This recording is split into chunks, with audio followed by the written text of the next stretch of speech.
Hello and welcome to this session of blockchain. Myself, Saurabh, and I'm part of the Simple team. So let's get started to understand what is blockchain. What's in it for you today? Let's discuss what are the issues with today's current banking system, how Bitcoin has solved these issues and how Bitcoin is evolving, what is blockchain technology and what are its features like public distributed ledger, how encryption works, proof of work, algorithm, and mining. And we will also discuss certain use cases of blockchain mining.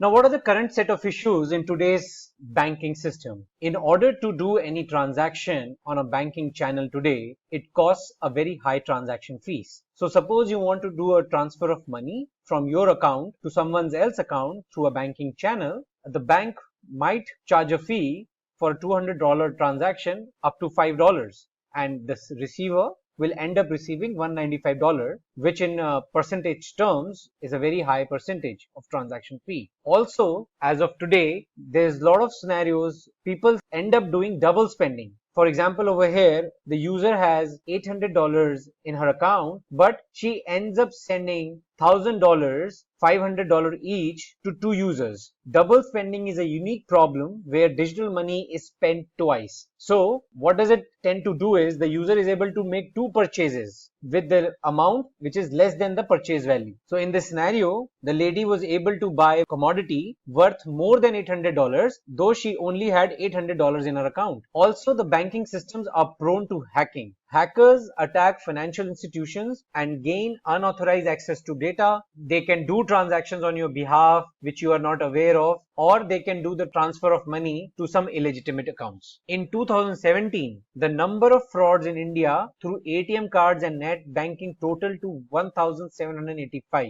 each amounting to more than 1 lakh rupee. So if you see, the current banking system is prone to so many hacks that it can amount to huge cost of money. Now, how Bitcoin can solve these problems? Now, Bitcoin is a decentralized system, so which allows you to do a value transfer transaction at a lower transaction fee, as low as $1 as compared to the $5 which the bank was charging. And at the end, the receiver receives the true value of the amount which was sent by the sender. Bitcoin follows a decentralized system where no third party like governments, banks, or any other financial intermediary is involved during the transaction between the sender and receiver, thereby reducing the cost of transaction drastically. And that is the primary objective of cryptocurrencies or technologies like blockchain, which advocates the removal of intermediaries. Now, Bitcoin is a cryptocurrency that runs on blockchain. Now, how Bitcoin solved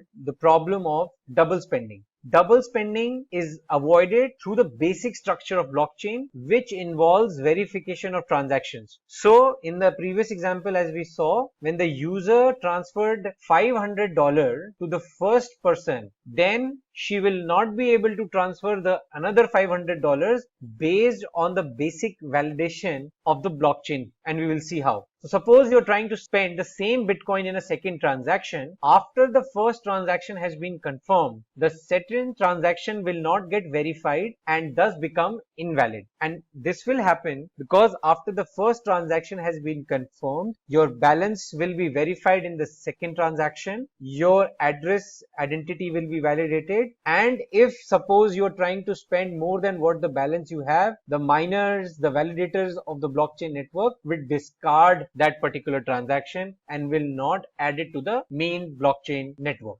Thereby, double spending becomes as good as impossible. In a blockchain, each block is linked to its previous block. The transactions become invalid for a specific Bitcoin which has already been spent. So you can't spend the Bitcoin which you have already spent. Public ledger. A public ledger records all Bitcoin transactions where it is accessible to everyone who is associated with the system. It is a 100% transparent system. Any transaction happening is visible on the public ledger. Once a user joins the blockchain network, he gets a copy history of all the blockchain transaction since its initiation or inception. And the first block in a blockchain is called the Genesis block. Though the public ledger is accessible to everyone, only the user's address and the transaction details are visible to the users on the Bitcoin network. By looking at the address, you can't figure out to whom this address belongs. The identity is secure of the address owner. This keeps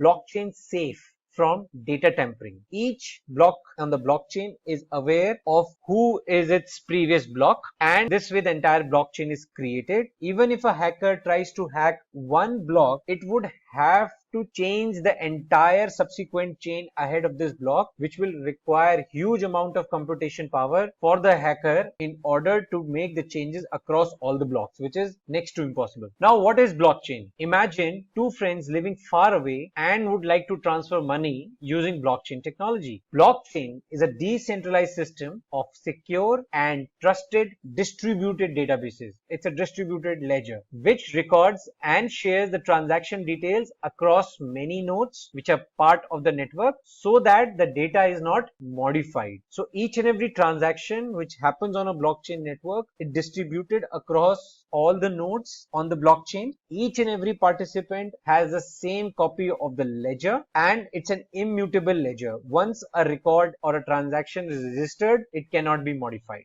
Blockchain was originally introduced to timestamp digital documents and prevent tampering of records. In simple terms, a chain of blocks that contain information is called blockchain. Now, when a transaction occurs, its related information is recorded into a block. So as you see, a transaction initiated in one corner of the globe can get registered on the block, and then that block is being verified, validated by the miners of the public ledger, and then added to the main blockchain. A block contains aggregated transactions in a single block which a miner has to validate, and in lieu of that, the miner gets rewarded. Now let's take a closer look at what all are the components of a block. So whenever we talk about a blockchain, what is actually a block and what it consists of? Now there are four major components. Each block contains a previous hash, data. Data is nothing but the aggregation of the transactions which are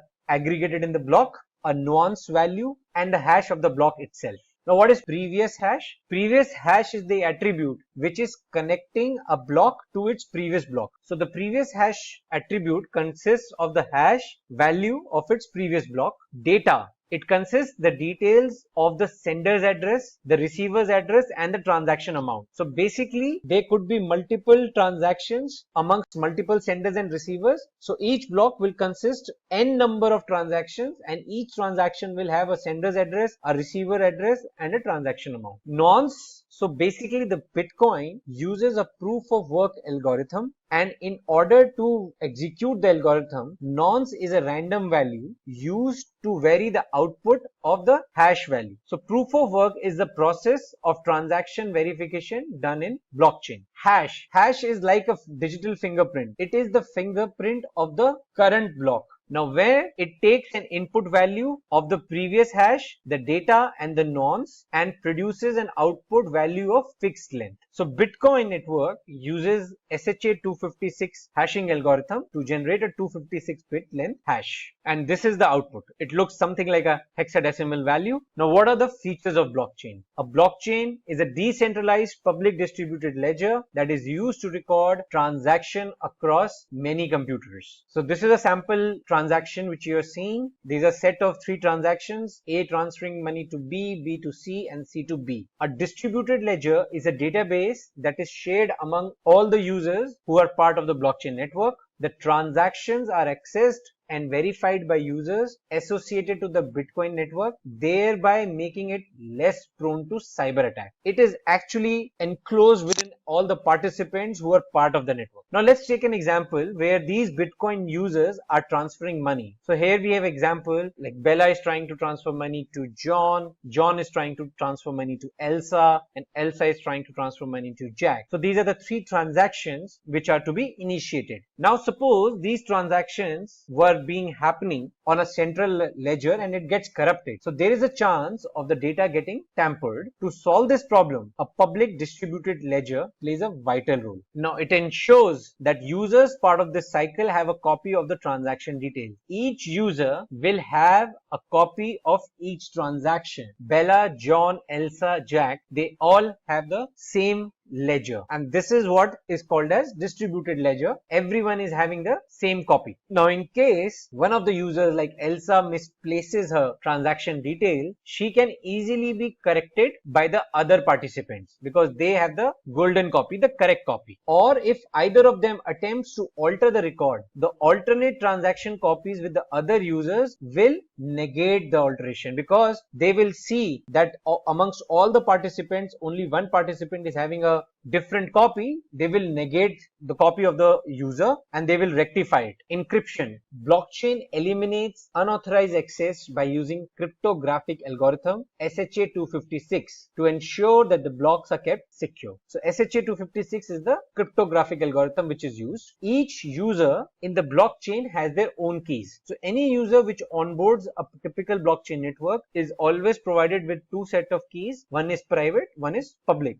Private key is known only to the sender. Also, it is used to confirm if the origin of the transaction is legitimate. Public key, it is also used to uniquely identify the user, but it is shared by the sender with every transaction it floats on the blockchain network, and we will see how. Now let's take a look at a typical transaction verification process. Suppose a sender wants to send a message. He will pass the message through the hash function and generate a hash value of the message. Now, after the hash value is being created, it is passed through a signature algorithm, and with the private key, a digitally signed document is created. Now, the transaction message, original message, the digitally signed document, and the public key are transmitted to the receiver. Now, at the receiver end, the transaction message is passed through a hash function to get a hash value, and that hash value is compared with the hash value obtained by passing the digital signature and public key through a verification function. And then both the values are compared. Now let's see how the hash function works. The hash function creates a unique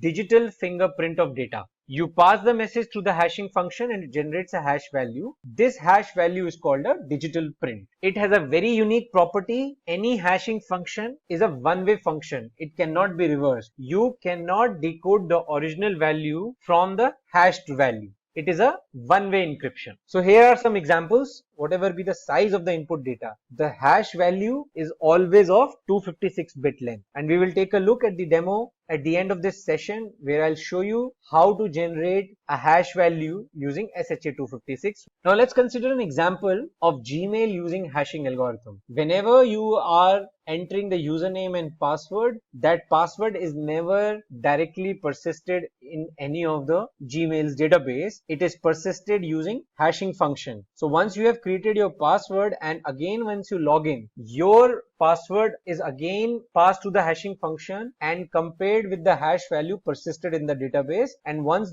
both these hash value matches, then only you are allowed to log in. So every time you log into Gmail, your password is hashed into a value and compared against the one stored in the database. The hash value is matched with the one in database, and then the inbox is displayed on your screen. Now let's take a look of what is the proof of work algorithm. Proof of work is a method to validate transactions in a blockchain network by solving a complex mathematical puzzle, and this whole process is called mining. Finding the nonce value is the mathematical puzzle that users or miners need to solve in the Bitcoin network. So it takes huge amount of computational power and resources of the miner in order to find out that nuance value. Users trying to solve the puzzle are called miners. The puzzle is solved by determining a nonce that generates a hash value and results an output lesser than a target. So in any proof of work algorithm, there is always a target which is predefined for a block.